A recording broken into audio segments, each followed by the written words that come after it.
हमारे साथ अर्जुन राम मेघवाल जी हैं, जो चौथी बार बीकानेर से जीत कर देश की संसद में पहुंचे हैं।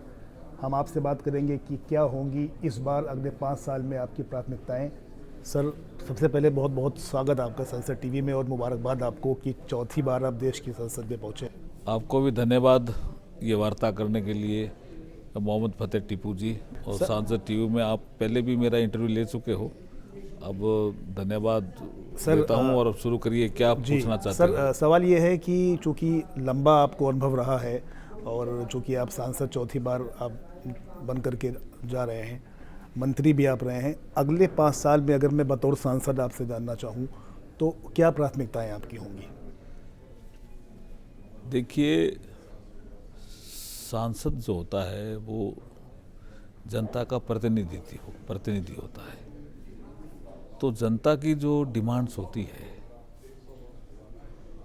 जनता की जो अपेक्षा आकांक्षाएं होती है उस क्षेत्र की, जिस संसदीय क्षेत्र को वो रिप्रेजेंट करता है, उनकी बात करना एज एन एमपी लोकसभा में वो पहली प्राथमिकता होती है।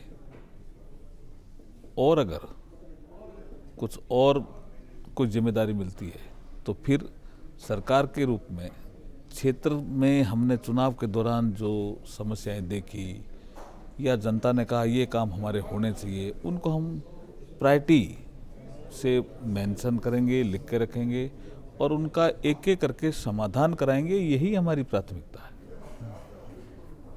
सर, चूँकि आप मंत्री भी रहे, संसदीय कार्य मंत्रालय की जिम्मेदारी आपने बखूबी संभाली, उसके बाद कानून मंत्री भी आप रहे, लंबा अनुभव आपको रहा है। उस लिहाज से अगर मैं जानना चाहूँ तो किस तरह से आपका रोड मैप होगा और एजेंडा क्या होगा कि उसका जो जैसे मेरे क्षेत्र का जो हमारा, मैंने कहा ना, अभी हम चुनाव जब लड़के आए तो जो हमने कुछ चीज़ें हमने प्राथमिकताएं तय की हमने, जैसे बीकानेर सेरेमिक हब बने क्योंकि वहाँ रॉ मटेरियल अवेलेबल है, तो उसके लिए गैस पाइपलाइन की आवश्यकता है, तो उसको कनेक्ट करना, गैस पाइपलाइन लाना और बीकानेर को सेरेमिक हब बनाना, ये हमारी प्राथमिकता रहेगी।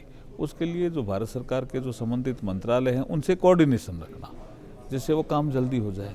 एक हमारे क्षेत्र में पोटाश निकल गया, तो फर्टिलाइज़र के कारखाने अगर हमारे क्षेत्र में लगते हैं तो एक तो देश का इंपोर्ट बिल कम होता है, अदरवाइज़ हम अभी 20,000 करोड़ का फर्टिलाइज़र बाहर से मंगाते हैं। तो हमें इकोनॉमी सुधारने के लिए इंपोर्ट के बिल को भी कम करना है। तो इस दिशा में हमारे क्षेत्र में ही पोटाश मिला है, मेरे संसदीय क्षेत्र में पोटाश मिला है, तो ऐसे फर्टिलाइज़र हब बने बीकानेर। ये ऐसे कई पर्यटन के क्षेत्र में अपार संभावनाएं हैं। कुछ काम हमने पहले तेज़ी से किया है, लेकिन टूरिज्म में नए नए सेक्टर डेवलप हो रहे हैं। नाइट टूरिज्म में एक सेक्टर डेवलप हो रहा है, डेजर्ट टूरिज्म, मेरे यहाँ डेजर्ट है तो डेजर्ट टूरिज्म एक सेक्टर डेवलप हो रहा है, विलेज टूरिज्म एक सेक्टर डेवलप हो रहा है। ऐसे कई काम हैं जिसको हम प्रायोरिटी से हमने रखने का प्रयास हम करेंगे लोकसभा में और सरकार के समक्ष। चूँकि पिछली हम सरकार की अगर बात करें तो स्टार्टअप को भी काफ़ी प्रोत्साहन दिया गया था आपकी सरकार के ज़रिए।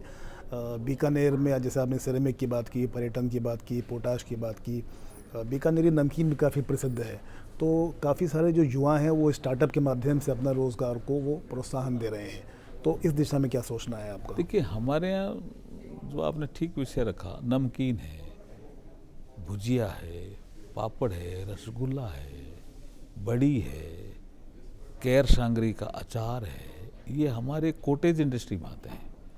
तो ये एमएसएमई मंत्रालय और इसका एक्सपोर्ट बढ़े, इसकी डिमांड देश में भी जहाँ जहाँ जनरेट है हम पूर्ति कर सकें, इस तरह के लिए नए नए स्टार्टअप तैयार हो सकते हैं और इसकी दिशा में हमारे युवा आगे बढ़े हैं। हम उनकी मदद करेंगे, उनको हम सपोर्ट देंगे।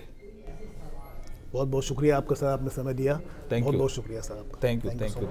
तो कैमरामैन अजयन के साथ मोहम्मद फतेह टीपू, संसद टीवी।